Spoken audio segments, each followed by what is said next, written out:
नियमों का पालन न करने वाले लोगों की वजह से भारत में लॉकडाउन बढ़ाने की नौबत भी आ सकती है।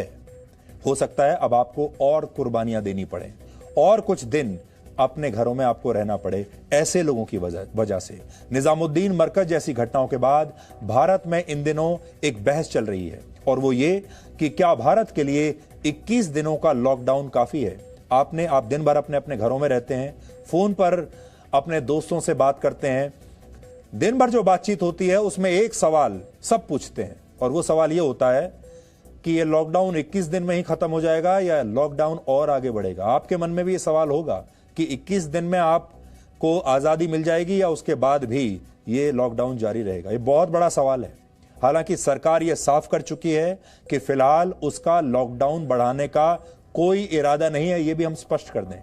लेकिन कुछ वैज्ञानिकों की और कुछ एक्सपर्ट्स की राय इससे अलग है। सरकार ये बेहतर जानती है कि देश के हित में क्या है और उसे क्या करना चाहिए, उसमें हम कोई हस्तक्षेप नहीं करना चाहते। लेकिन आज हम आपके सामने वो रिसर्च जरूर रखना चाहते हैं जिसमें लॉकडाउन बढ़ाने की सलाहें दी गई हैं, क्योंकि दुनिया भर में अलग अलग एक्सपर्ट्स कोरोना वायरस पर रिसर्च कर रहे हैं और सबकी अलग अलग राय हैं, सबकी अलग अलग रिपोर्ट्स हैं। एक जो खास रिपोर्ट है आज आपको जाननी चाहिए। ब्रिटेन की कैम्ब्रिज यूनिवर्सिटी के कुछ भारतीय रिसर्चर्स के मुताबिक 21 दिनों के लॉकडाउन से संक्रमण के मामलों में कमी तो आएगी, लेकिन लॉकडाउन हटाते ही संक्रमण के मामले फिर से तेजी से बढ़ने लगेंगे। इन रिसर्चर्स द्वारा की गई मॉडलिंग के मुताबिक इससे बचने का एक उपाय यह है कि 21 दिन के पहले लॉकडाउन के बाद 5 दिनों का एक ब्रेक दिया जाए और अगले 28 दिनों के लिए एक बार फिर से देश को पूरी तरह से लॉकडाउन कर दिया जाए। लेकिन इस स्थिति में दूसरा लॉकडाउन हटाने के बाद भी संक्रमण के मामले फिर से तेजी से बढ़ेंगे, यानी जैसे ही लॉकडाउन खत्म होगा यह संक्रमण फिर से बढ़ने लगेगा। हालांकि संक्रमण के नए मामलों में कमी जरूर आएगी। इसके बाद तीसरा उपाय यह है कि देश को पहले 21 दिन, फिर 28 दिन और फिर 18 दिनों के लिए लॉकडाउन किया जाए और इन तीनों लॉकडाउन्स के बीच में 5-5 दिन की छूट, यानी 5-5 दिन का ब्रेक दिया जाए। इस स्थिति में 10 जून तक संक्रमण के नए मामले सामने आना लगभग बंद हो जाएंगे। लेकिन रिसर्चर्स का सुझाव है कि अगर इस महामारी की रफ्तार इससे पहले थामनी है, उससे पहले अगर कंट्रोल करना है, तो फिर एक साथ 49 दिनों का लॉकडाउन करना होगा, वो भी बिना किसी ब्रेक के, बिना किसी छूट के, यानी एक ही साथ 49 दिन का लॉकडाउन।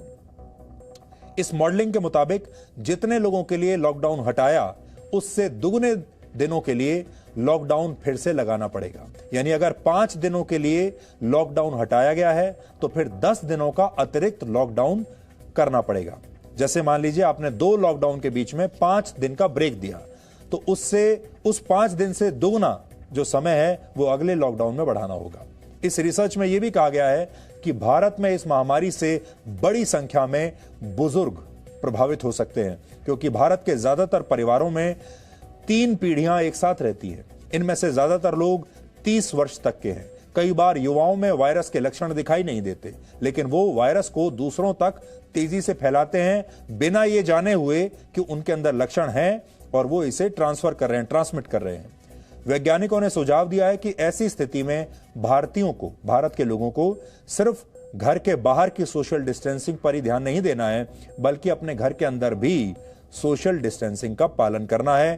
खास तौर पर जो युवा लोग हैं परिवार में और जो जॉइंट फैमिलीज में रहते हैं, उन युवा लोगों से घर के बुजुर्गों तक ये इन्फेक्शन फैल सकता है। यानी अगर आप युवा हैं और आपके घर में बुजुर्ग भी रहते हैं आपके साथ, तो उनकी जिम्मेदारी भी आप पर ही है। इसलिए आपको घर पर भी दूसरे लोगों से दूरी बनाकर रखनी होगी। खास तौर पर जो आपके बुजुर्ग हैं उनसे तो आपको जरूर दूरी बनाकर रखनी चाहिए, घर के अंदर भी।